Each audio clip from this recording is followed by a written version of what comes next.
Bonjour, ce 14 avril, Aimé Cavin nous propose de vivre une foi agissante. Le verset se situe dans Hébreux 1, verset 11. Or, la foi, c'est la réalité de ce qu'on espère, l'attestation des choses qu'on ne voit pas. Si nous souhaitons imiter des hommes et des femmes de foi, reportons-nous au chapitre 11 des Hébreux. Vraisemblablement, nous ne souhaitons pas endurer les moqueries, le fouet, les chaînes et la prison, se référer au verset 16. Nous admirons la foi de ceux qui ont été torturés, qui ont erré dans les déserts, qui ont vécu dans les antres de la terre, sans nous mettre volontiers à leur place. Par contre, nous sommes prêts à partir sans savoir où nous allons, conscients d'obéir à l'appel de Dieu, à l'instar d'Abraham, et d'être appelés son ami comme Moïse.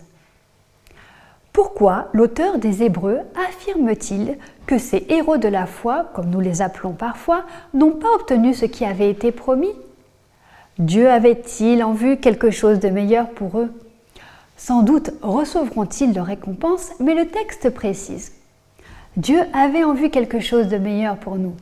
Ces gens, à cause de leur foi, ne devaient pas parvenir sans nous à la perfection.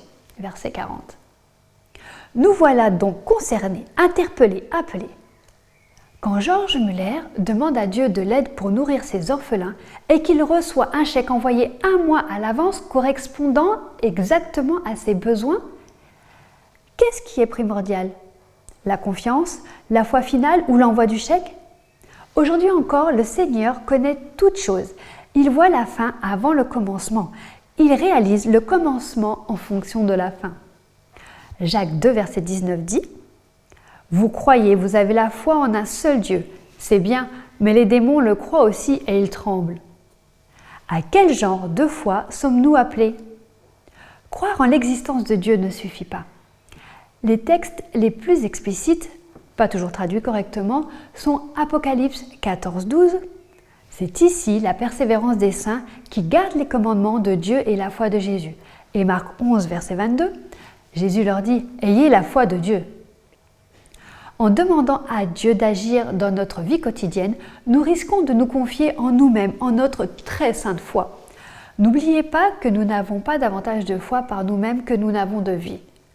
Ne nous appuyons pas sur notre foi, mais sur celle de Jésus. C'est sa foi qu'il veut placer en nous. Acceptons donc avec reconnaissance Christ en nous, l'espérance de la gloire.